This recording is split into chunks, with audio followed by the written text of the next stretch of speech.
안녕하세요. 저는 인천에 살고 있는 30대의 평범한 여성이랍니다. 세상에 별 사람들이 다 있듯 별의별 사연들을 품고 살잖아요.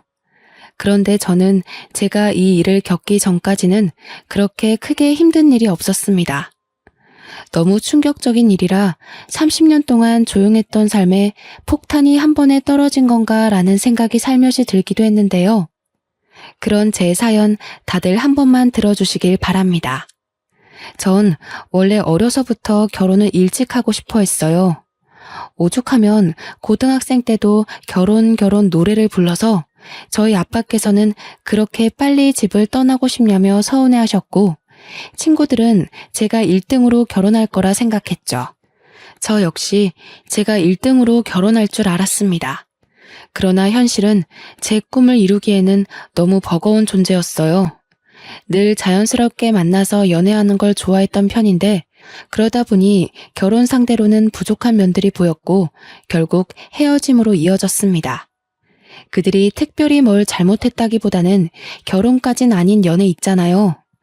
제가 이렇게 헤매고 있을 때 주변 친구들은 오히려 저보다 빨리 시집을 가기 시작했고 애를 낳고 사는 모습을 보니 마냥 부러웠습니다. 그렇게 초조해야 할 나이는 아니라는 걸 알지만 그냥 결혼을 하고 싶었거든요. 결국 저는 자연스러운 만남을 포기하고 결혼을 위해 상대방의 조건을 모두 파악한 후 만나는 자리를 선택했고, 그렇게 여러 남자와의 만남 끝에 제 짝을 찾았습니다. 지금의 제 남편은 조건도 만족이었는데 심지어 첫날 얼굴을 확인했더니 너무 잘생겨서 완전히 빠져버렸습니다. 결혼 생활은 결국 서로 얼굴 보고 사는 거잖아요. 남편의 외적인 모습까지 제 맘에 쏙 들어버렸습니다. 역시 인연은 따로 있다고 하던데 내 인연이 여기 있었구나 싶었어요. 남편도 저도 서로 결혼을 전제로 만나는 거라 연애 초기부터 자연스럽게 결혼에 대한 얘기를 주고받으면서 계획을 세웠습니다. 그리고 전 이 연애가 마음에 무척 들었어요. 뭔가 시간 낭비하는 것 같지도 않고 조건도 알맞지만 무엇보다 진심으로 서로 사랑해서 하는 결혼이니 더욱 좋았죠. 저만큼이나 결혼을 서두르고 싶어 했던 남편은 만난 지 1년도 안 된 상태에서 제게 프로포즈를 했습니다. 예상치도 못하게 받은 프로포즈는 잊을 수 없는 감동으로 남았고 저희는 바로 결혼을 준비했어요. 친정 부모님은 남편을 두 팔 벌려 환영하시는 분위기로 친아들처럼 반겨주셨고 남편도 저희 부모님께 살갑게 정말 잘했습니다. 그리고 시댁에 인사를 하러 갔을 때도 똑같은 분위기였어요. 저희 집도 꽤 밝고 유쾌한 분위기인데 시댁도 화목함이 인상적이었습니다. 특히나 시부가 굉장한 사업가셔서 경제적 여유가 있으신 편인데도 오히려 검소하신 게 정말 좋았어요. 남편에게는 위에 누나와 아래 여동생이 있었고 시댁에 인사를 하러 갔을 때 모두 함께 뵙습니다. 오느라 고생했네. 어서 와요. 네, 안녕하세요. 저는 성미연이에요, 아버님, 어머님. 그래요. 오느라 힘들었을 텐데 어서 들어와요. 임금님 수라상 저리 가라 할 정도로 한상 가득 차려서 저를 환대해 주셨고 좋은 분위기 속에 함께 식사를 했습니다. 처음엔 형식적인 대화들로 시작해서 슬슬 어색함이 풀렸죠. 그리고 시부께서는 제게 정말 마음에 쏙 든다며 첫 대면에 통과를 아주 통쾌하게 외치시며 배웅을 해주셨습니다. 양가에 모두 인사를 마치고 나니 결혼한다는 게 실감이 나기 시작하면서 양가 부모님 모두 저희를 좋게 봐주시니 다행이었어요. 이 얘기를 제 친구들에게 했었는데 몇몇 친구들은 더 살아봐야 안다고 말해주기도 했고 몇몇 친구들은 시댁 제대로 만난 것 같다면서 부럽다고 하기도 했습니다. 제가 사람 보는 눈이 정확하지는 않지만 느낌상 시댁 잘 만난 것 같다는 생각을 하긴 했어요. 사실상 형님의 신우까지 있으면 조금 쉽지는 않죠. 그러나 제 결혼 생활은 그렇지 않았습니다. 결혼 후에 오히려 형님과 신우랑 따로 만나면서 데이트도 하고 그렇게 잘 지냈어요. 특히 형님은 저를 엄청나게 챙겨주셨습니다. 제가 자기 여동생같이 느껴진다면서 혹시 살면서 어렵고 힘든 일이 있으면 무조건 형님께 털어놓고 의논하라고 말해주었죠.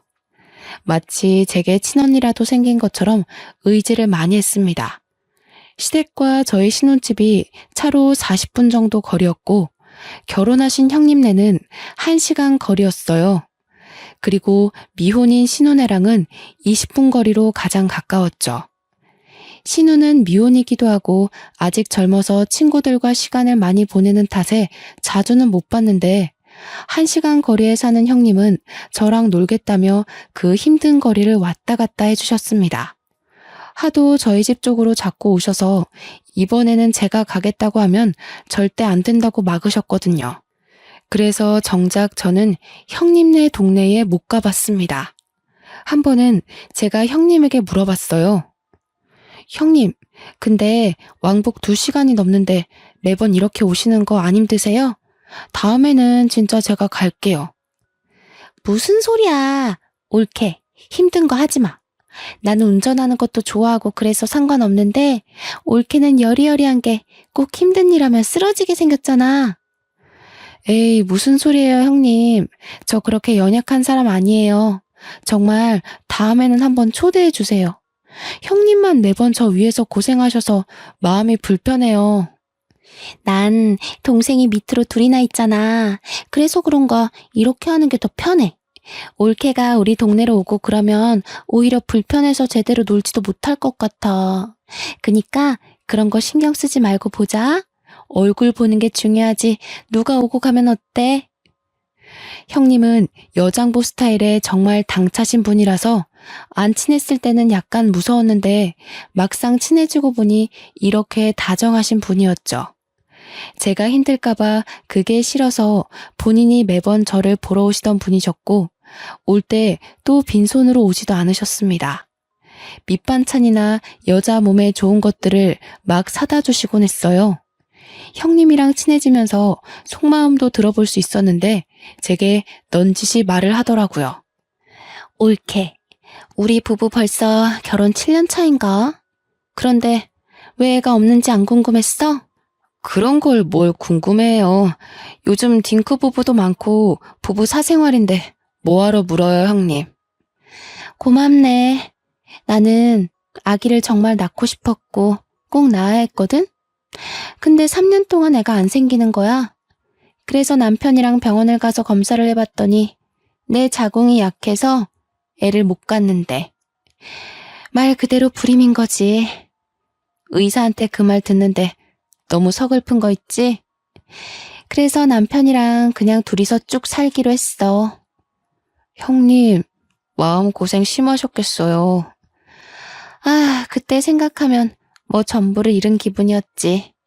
실제로 전부를 잃은 것도 맞고. 그래서 나는 도준이가 결혼한다고 옳게 데려왔을 때 너무 기쁘더라고. 둘이 잘 살다가 자연스럽게 애도 낳을 거고 그럼 조카 생기는 거잖아. 난 진짜 조카한테 뭐든 다 해줄 거야, 옳게. 언제일지는 모르겠지만 태어날 아기는 좋겠네요.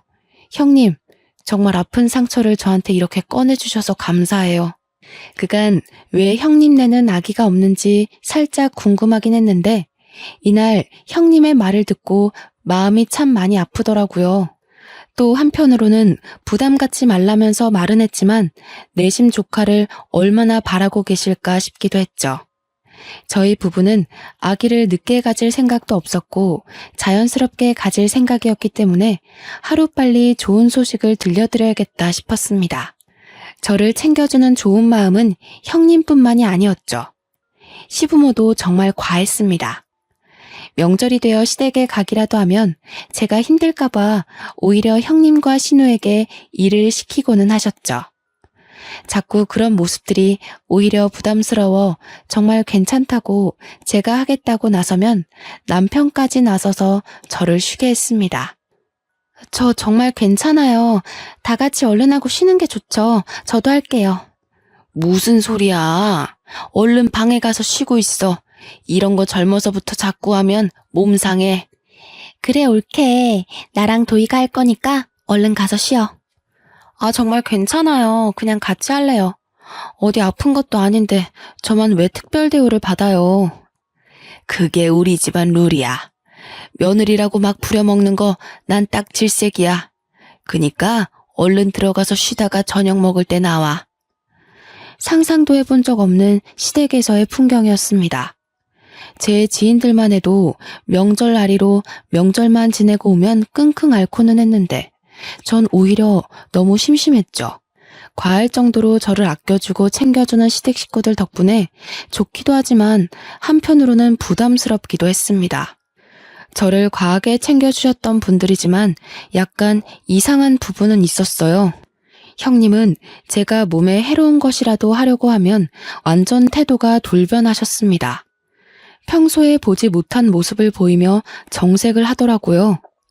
형님과 데이트를 하다 가볍게 맥주 한 잔을 먹으려고 한 적이 있었죠. 그런데 형님은 갑자기 정색하면서 저를 말렸습니다. 올케, 지금 술 마시려는 거야? 치킨을 먹는데 맥주를 안 마셔요? 전 당연히 맥주 한 잔 하는 줄 알았죠. 형님 드시기 싫으시면 음료수 드세요. 저는 시원하게 맥주 마시려고요. 무슨 소리야, 올케. 내가 맥주를 마시고 올케는 음료수를 마셔야지. 아직 아기도 안 낳은 사람이 몸 관리 안 하는 거야? 그러다 큰일 나. 형님, 맥주 한 잔 먹는다고 무슨 큰일이 나요. 평소에도 마시는데요. 평소에도 마신다고? 그러지 마, 올케. 몸 관리는 똑바로 해야 해. 그러다 나처럼 애 못 가지면 정말 어쩌려고 그래. 그걸 원하는 거야? 네? 그건 아니지만. 형님, 혹시 화나신 거예요? 나 지금 화났거든? 몸 관리 좀 잘해줘. 다 큰 성인이 맥주 한 잔을 마신다고 화를 내는 걸 보고 황당했습니다. 제가 임신 중에 마시는 것도 아니고 심지어 임신 준비를 하고 있는 것도 아닌데 너무 과하지 않나 싶었죠. 이때부터 형님의 행동을 유심히 보게 되었어요. 그렇게 유심히 보니까 형님이 제게 과하게 막는 것들이 있다는 걸 알았죠. 너무 자극적인 음식이나 건강에 해로운 음식들은 절대 먹지 못하게 했고 형님이 해다주는 반찬이나 먹자고 하는 음식들은 전부 산모에게 좋은 음식이나 여자에게 좋은 음식이었습니다. 물론 가볍게 생각하면 임신을 생각하고 있는 저를 위해서 노력해 주신다고 생각할 수 있지만 결코 가볍게 생각할 수 있는 문제가 아니었죠. 왜냐면 시모도 가만히 있는데 왜 형님이 나서서 임신 압박을 은근히 주는 건지 모르겠더라고요. 이게 말로만 듣던 임신 압박이구나를 내심 깨닫게 되었습니다. 평소에는 천사 모습을 한 형님이셨지만 저렇게 제가 본인의 뜻에 어긋난다 싶으면 완전히 정색한 호랑이로 돌변하고는 했죠. 그런 모습들이 점점 불편해지기 시작할 때쯤 아니나 다를까 형님은 대놓고 제게 물어봤습니다. 올케, 그나저나 아직 소식은 없는 거야? 네? 어떤 소식이요? 어떤 소식이냐니. 당연히 임신이지. 아, 네, 아직 없죠. 왜 아직 없어? 한참 불타오를 신혼인데. 아직 없으면 문제 있는 거 아니야? 그런데 그렇게 천하태평하게 있는 거야? 형님, 저희 결혼한 지 이제 2달 조금 넘었어요. 아직 걱정할 정도는 아니잖아요. 무슨 소리를 하는 거야. 젊은 사람들은 혼전 임신에 허니문 베이비로 바로 임신하는 마당에. 가만 보면 올케는 너무 안일하게 생각하는 것 같아. 그런 게 아니라 아직 그렇게 급하지가 않아요. 이 사람도 그렇고 저도 그렇고. 그건 올케 생각 아니야? 올케가 자꾸 그렇게 생각하고 말하니까 정작 도준이는 그런 마음이 아니어도 말 못하는 거 아니냐고. 형님, 그런데 왜 화를 내세요? 제가 뭘 잘못한 건가요?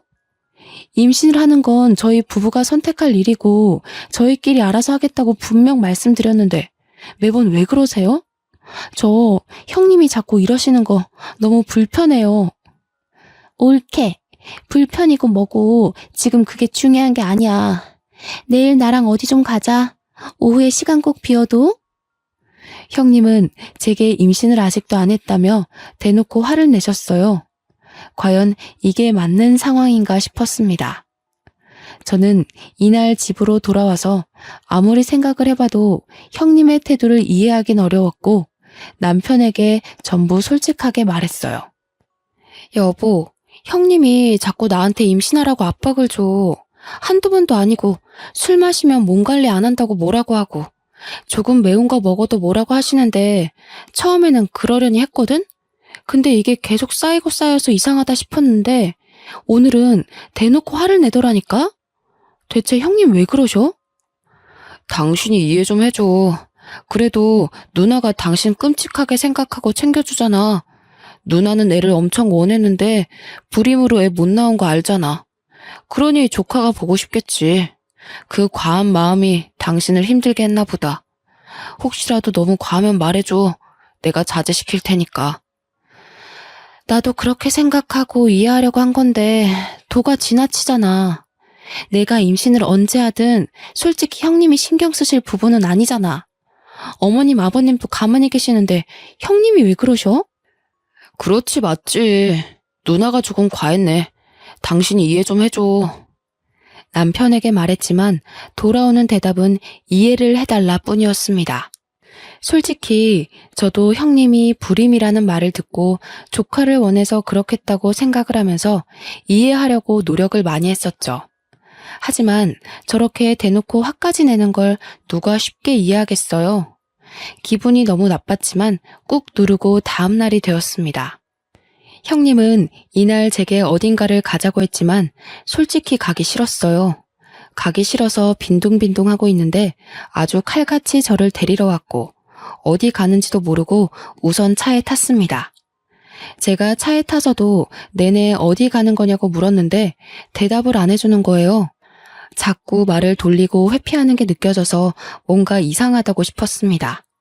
그렇게 한 상가 건물 지하 주차장을 들어가는데 그 건물은 병원 건물이었죠. 얼핏 산부인과를 본 것 같아서 제가 혹시나 하는 마음에 차에서 내리지 않고 물어봤습니다. 형님, 설마 지금 산부인과 가는 거예요? 산부인과 가는 거 맞는데? 여기가 내 지인이 의사야. 그래서 잘해줄 거야. 걱정하지 말고 얼른 가보자.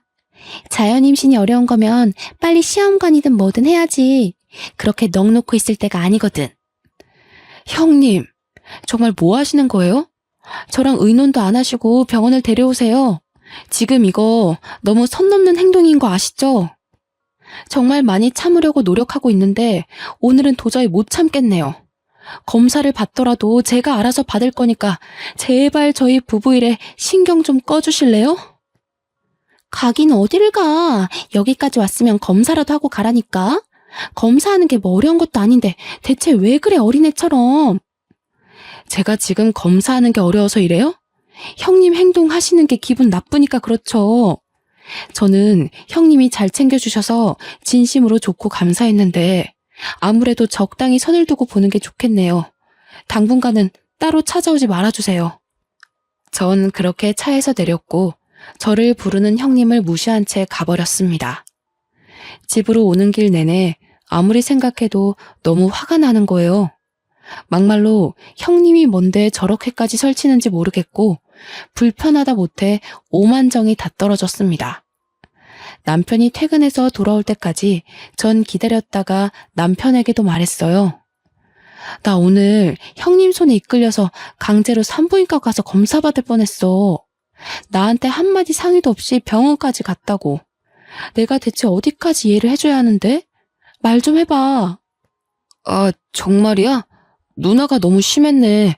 내가 누나한테 그러지 말라고 말할게. 그러지 말라고 말하는 게 아니라 대체 왜 그러냐고 좀 물어봐. 나도 궁금해 죽겠으니까.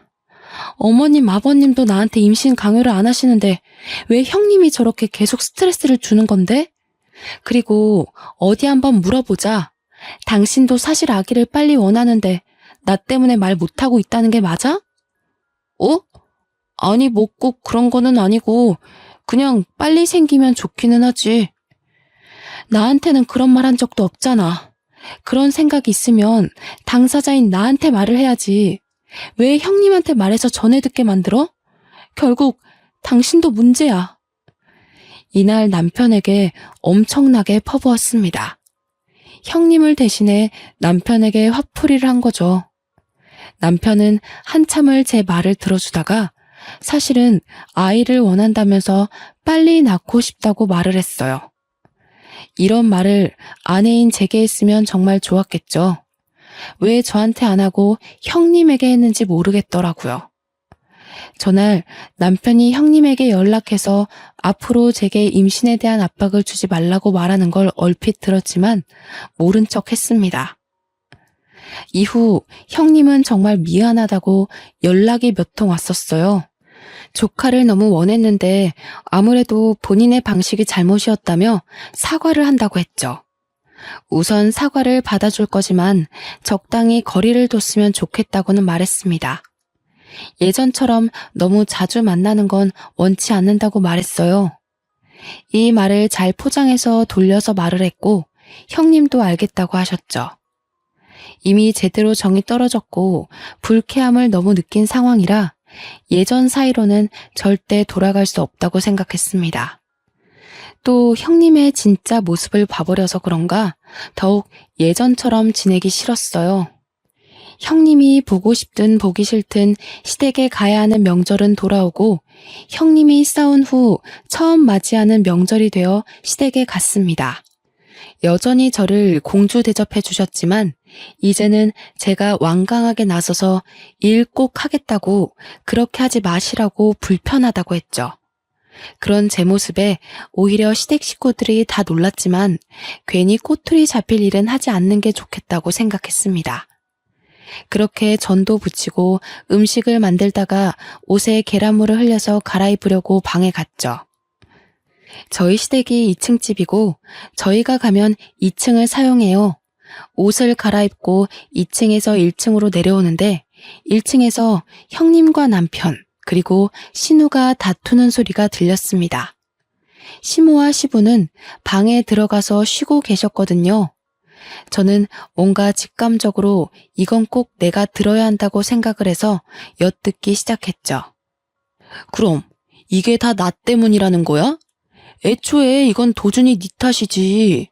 결혼한 지가 언젠데 아직도 애 한 명을 못 만들어. 너 바보냐? 어디 부족해? 그만들 좀 해. 다 들리겠다고. 엄마 아빠도 그렇고 새언니도 들으면 어쩌려고 그래 정말? 어련히 알아서 할 건데 누나가 설쳐서 이 꼴난 거를 왜 인정을 안 해? 웃기지 마. 그게 뭐가 그렇게 어렵다고 너는 여태 몇 년 동안 그거 하나를 못하냐고. 언제까지 내가 이러고 있어야 하는데 나는 뭐 좋아서 이러고 있냐고. 아 그럼 빠지던가. 원래 아들인 나한테만 주는 건데 불쌍해서 끼워줬더니 말이 많아. 내가 경고하는데 누나 설치지 마. 한 번만 더 설쳐서 일 키우면 누나는 국물도 없어. 아 그만들 좀 하라고. 기다려봐. 내가 망보고 올게. 딱 봐도 내용이 이상한 대화였고 신우가 망을 보고 온다는 말에 전 다시 계단을 올라갔습니다. 그리고 자연스럽게 내려오는 척했어요. 마주친 신우에게는 뭐 가지러 가냐고 물었고 저를 보고 깜짝 놀란 신우는 어색하게 그렇다며 올라갔습니다. 내려와서 아무렇지 않게 음식을 하는데 아무리 생각해도 저 대화에 대해 너무 물어보고 싶었죠. 그러나 물어본다고 대답해줄 사람들은 아니었기에 머리를 굴려봤어요. 분명히 뭔가 있구나 싶었습니다. 제가 음식을 하는 와중에도 제 눈치를 살짝 보는 형님과 남편의 시선이 느껴졌지만 애써 무시하며 음식을 했어요.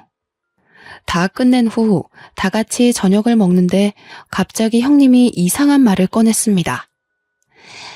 우리 엄마랑 아빠는 좋겠네. 며느리가 하지 말라고 해도 직접 이렇게 맛있는 명절 음식도 해주고. 좋기야 한데 정말 괜찮으니까 다음부턴 하지 마. 힘들어. 그래 세아가.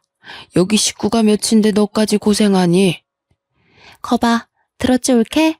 다음부터는 안 해도 괜찮아. 올케는 이런 거 하지 말고 예쁜 손주를 안겨줘야 진짜 효도하는 거지. 그렇지? 아유, 그럼 바랄 것도 없지. 내가 지금 이 나이에도 아직 버티고 있는 이유가 태어날 손주한테 한 푼이라도 더 주려고 그러는 건데. 그러게, 생각해보니 너희는 여태 소식이 없니? 병원은 가본 거야?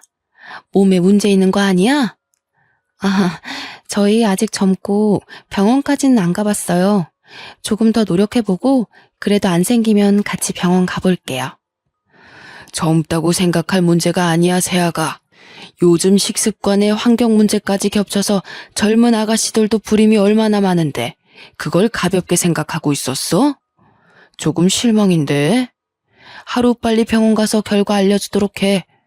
내가 다른 건 다 세아가 너 편하게 해주지만 이 문제는 쉽게 넘어갈 게 아니야. 네, 알겠습니다. 딱 봐도 병원 가서 검사시키려는 형님의 속셈이 보였죠. 대화 내용도 그렇고 저렇게까지 해서 저를 병원에 데려가는 모습도 그렇고 아무래도 뭔가 있다는 생각을 떨쳐낼 수가 없었습니다. 저는 명절이 끝나면 신우를 찾아가기로 생각했어요. 신우는 형님과는 다르게 소극적이고 성격도 굉장히 착했습니다. 그래서 분명 계속 파고들면서 물어보면 대답을 할 수밖에 없을 거라 생각했어요. 남편에게도 티내지 않고 신우에게 오랜만에 데이트하자며 연락했습니다. 혹여나 이걸 형님이나 남편에게 말할까봐 신우네 집 근처에 볼 일이 있어서 왔다면서 아주 자연스레 밑밥을 깔았어요. 그리고 신우는 의심 없이 반갑게 저를 만나러 나왔죠. 신우와 저녁을 맛있게 먹고 조용한 카페를 찾아가서 대화를 나눴습니다.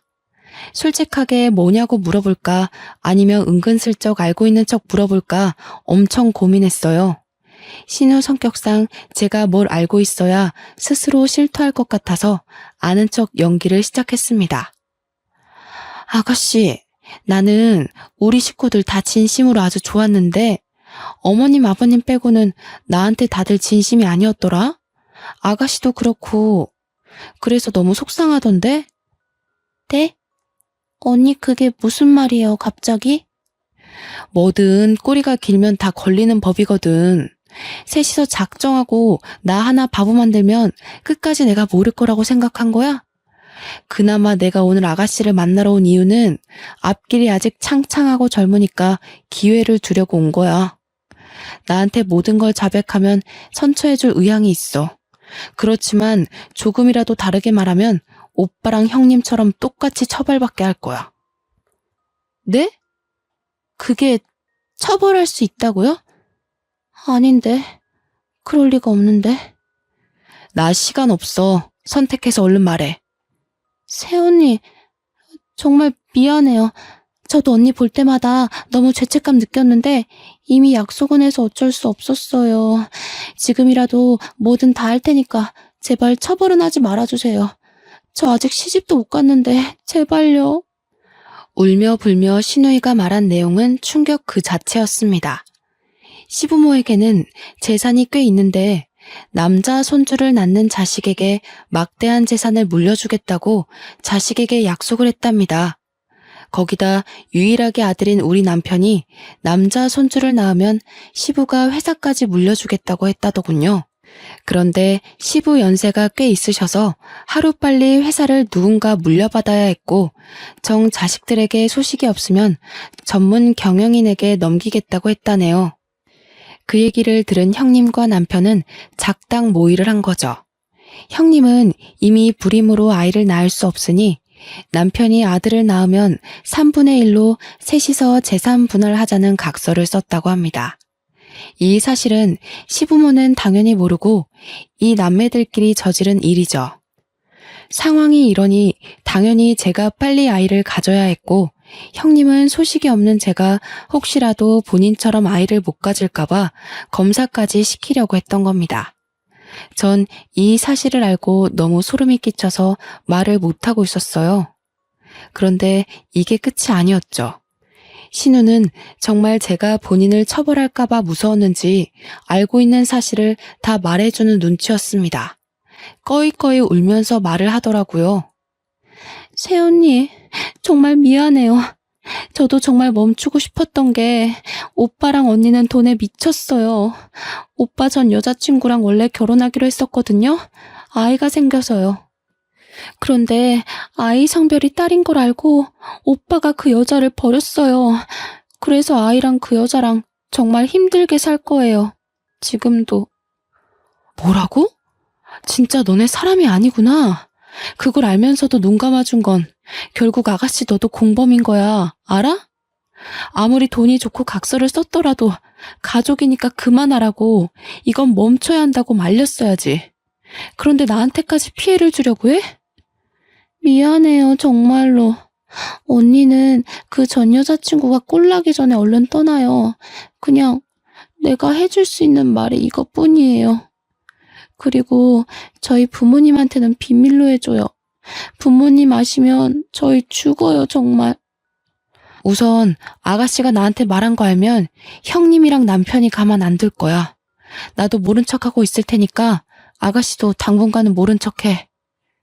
혹시라도 신우가 형님과 남편에게 자백했다고 말해서 일이 틀어질까봐 입단속을 시켰습니다. 모든 사실을 알고 나니까 너무 충격적이라서 그런지 입이 다물어지지도 않더라고요. 충격이 커서 남편과 한 침대에서 도저히 함께 잘 자신이 없어서 일이 생겼다 말하고 그날은 호텔에 가서 혼자 하루를 보냈습니다. 밤을 새우면서 많은 생각을 했는데 그 전 여자친구라는 사람을 찾아서 꼭 만나야겠더라고요. 그래야 정확하게 알 수 있을 것 같았죠. 그런데 이상하게 걸어다니는데 속이 울렁거리고 자꾸 몸이 나른한 게 잠을 미친 듯이 잤어요. 아무래도 스트레스를 과하게 받아서 그런 거겠지 생각하고 넘겼는데 순간 설마 하는 생각이 들었죠. 혹시나 하는 마음에 테스트기를 해봤는데 두 줄이 나와버렸습니다. 하필 이 타이밍에 임신 사실을 알게 되니 막막해서 테스트기를 종류별로 한 6개를 해본 것 같아요. 가장 정확한 건 아무래도 병원을 가봐야 하는 거니 바로 병원을 가봤죠. 주수가 짧아서 아직 성별은 확인이 불가했지만 임신이 맞았습니다. 저는 그냥 그날 바로 남편에게 말했어요. 나 임신이래. 오늘 병원 갔다 왔어. 뭐? 그게 정말이야? 성별은? 아들이래? 무조건 아들이어야 하는데? 당신 정말 웃긴다. 왜 아들이어야 하는데? 임신을 축하해줘야지 성별을 따지고 들어? 왜? 딸이면 어쩔 건데? 지우려고? 어? 에이, 왜 그래? 당신 임신했다고 벌써 예민한 거야? 무조건 아들을 낳아야지. 내 아빠 말 못 들었어? 아들이 태어나야 딱 물려받을 거 다 받고 그러지. 자기 전에 하늘에 빌고 또 빌어야겠다. 무조건 아들. 제발. 딸이면 어쩔 건데? 딸이면 솔직히 난 낳기 싫어. 그냥 지우고 다시 가져야지 뭐. 생명이 무슨 장난이니? 소름 끼친다 당신. 태어나서 환영 못 받을 바에는 기억도 없을 때 없어지는 게 맞지. 너 같은 게 왜 태어났을까? 너희 남매 재산 분할 때문에 아들 낳아줄 여자가 필요하다며? 다 필요 없고 소름 끼치니까 당분간 떨어져서 지내자. 생각할 시간이 필요해. 뭐? 그거야 맞는 말이긴 하지만 그렇다고 해서 당신한테 피해를 준 건 아니잖아. 아, 우선 아직 성별도 모르니까 그래, 떨어져 지내면서 편하게 있어. 내가 안 보일 테니까. 그치만 꼭 몸 조심해야 돼. 사람이라면 감히 내뱉을 수 없는 말을 아무렇지 않게 하는 남편을 보고 전 충격을 받았습니다. 별거를 하자고 말했지만 남편은 별거고 뭐고 귀에 들리지도 않았고 기뻐서 날뛰더라고요. 아직 성별을 모르니 성별이 판별될 때까지는 나가 있어 주겠다는 말을 하는데 저게 사람인가 싶었습니다. 전 이미 모든 마음의 결정은 했고 이혼 준비를 바로 시작했어요. 이어 미혼모로 사는 남편의 전 여자친구를 찾기 위해 흥신소의 도움을 받았습니다. 흥신소의 도움을 받았더니 생각보다 빨리 찾게 되었고 제 생각보다 그 여자는 너무 힘겹게 살고 있었습니다. 같은 여자로서 너무 안타까웠습니다. 제가 먼저 연락드리니 저보다 남편에게 복수하려고 이를 갈고 있더군요. 안녕하세요.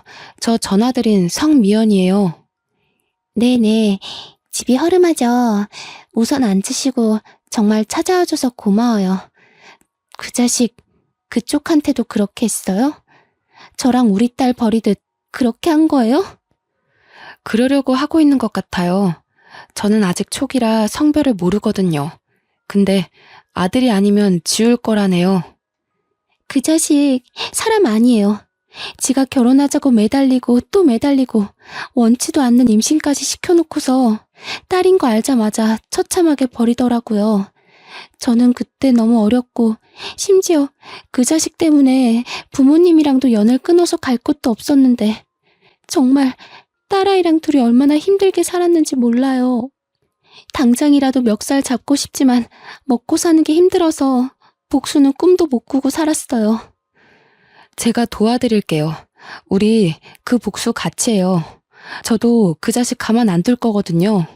그 여자의 말을 들어보니 마지막 순간까지도 남편한테 매달렸다고 합니다. 그렇지만 남편은 다른 여자가 생겼다면서 넌 이제 필요 없다고 아주 매몰차게 거부를 했다고 해요. 결국 딸을 가진 여자니까 버린 거고 재산에 눈이 멀어버린 괴물 같은 놈인 거죠. 저는 전 여자친구와 함께 복수를 시원하게 하고 끝내기로 마음먹었습니다. 다만 안정기가 될 때까지 기다렸어요. 그 기간 동안 따로 나가 살 집을 구했고 그곳으로 제 짐을 옮겨서 이사하고 있었습니다. 별거 중이라 집에 오지 않던 남편은 이 사실을 전혀 몰랐죠. 이혼을 준비하고 있다는 사실도 모르고 천하태평하게 지내는 남편이 웃겼습니다.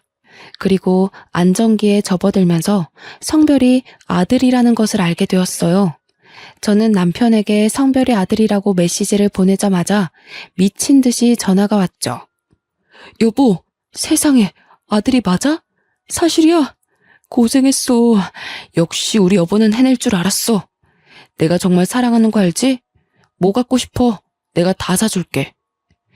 그러나 전 간결하게 딱 한마디만 하고 끊었습니다. 웃기시네. 나 너랑 이혼할 거야.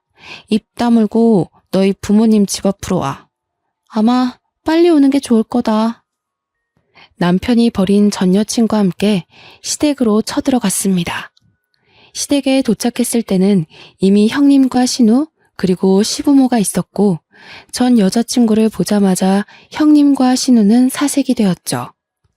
영문을 모르는 시부모에게는 제가 친절하게 설명을 해드렸습니다. 어머님, 아버님, 당신 자식들이 얼마나 괴물인 줄 아세요? 재산 그거 물려받겠다고 자기들끼리 각서까지 썼다네요.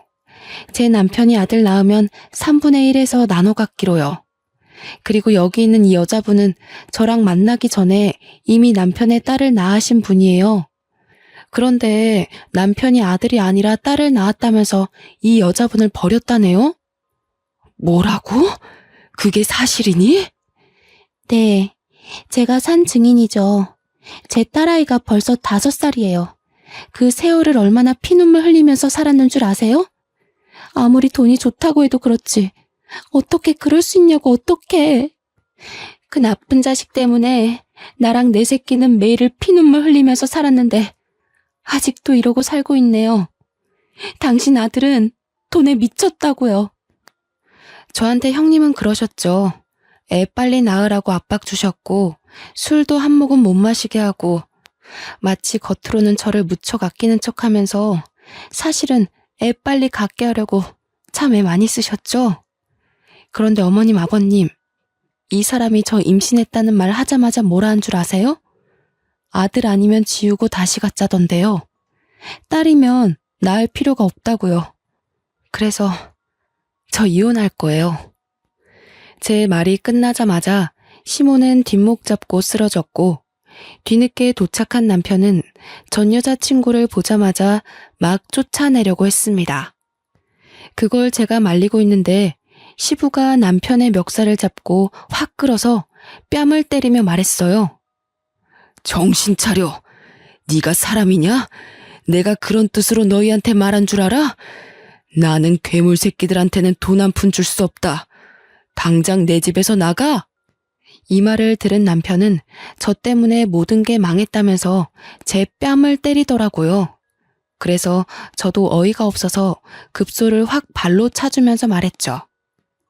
웃기고 있네. 야, 너 같은 건 씨 뿌릴 자격도 없어. 넌 죽을 때까지 절대 뿌리고 다니지 마. 여자들이 너무 아까우니까. 그러고 시댁을 나섰습니다. 몇 달 동안 남편과 이미 별거 중이었고 시댁 소식은 들을 길이 없었는데 그나마 신우가 먼저 연락해서 술술 말해주더군요. 전 남편은 집에서도 쫓겨나고 시아버님은 충격에 전문 경영인을 구하기로 했다네요. 너무 통쾌하더라고요. 웃긴 건 시부의 모든 경제적 지원이 끊겨버린 남편은 제게 다시 시작하자며 매달리기 시작했습니다. 제 뱃속에 아들이 있으니 다시 시부모님을 설득해서 자기가 회사만 물려받으면 모든 게 끝난다고요. 그 말을 듣는데 참 어이가 없었죠. 저는 완벽하게 무시하고 아예 연락을 차단해버렸습니다. 1년 전 잘생긴 아들을 출산하고 지금은 친정 부모님의 도움을 받으며 잘 키우고 있어요. 아이가 태어나자마자 시부모님이 조심스럽게 저한테 연락을 하셨어요. 본인 아들은 버렸지만 귀여운 손주 얼굴은 꼭 보고 싶다고 하면서요. 그 마음이 이해가 안 되는 건 아니었기에 지금은 전 시부모님과는 왕래하며 아들 얼굴도 보여주고 있어요. 아버님은 우리 아들이 커서 경영에 관심 있다고 하면 언제든 회사를 물려준다고 장난처럼 말씀하시더라고요. 저는 돈에 눈이 멀었던 전 남편과는 다른 사람이기에 그런 농담 하시지 말라고 하셨습니다. 지금은 아들 키우는 재미로 살고 있어요. 어찌나 하루하루 쑥쑥 크는지 한시라도 눈을 뗄 수가 없을 정도로 귀엽더라고요. 아, 그리고 남편의 전 여친분도 시부모님이 책임지고 좋은 집으로 이사도 해주셨고 모자란 생활비도 지원해 주신다고 그러더군요. 시부모님은 착하신데 어떻게 그 핏줄에서 악마 같은 전 남편이 태어났나 아직도 모르겠어요. 그래서 저는 아들을 키우면서 돈이 전부가 아니라는 것을 제대로 가르쳐 줄 생각입니다. 제 사연을 읽어주신 분들도 모두 행복하시길 바라며 마무리할게요.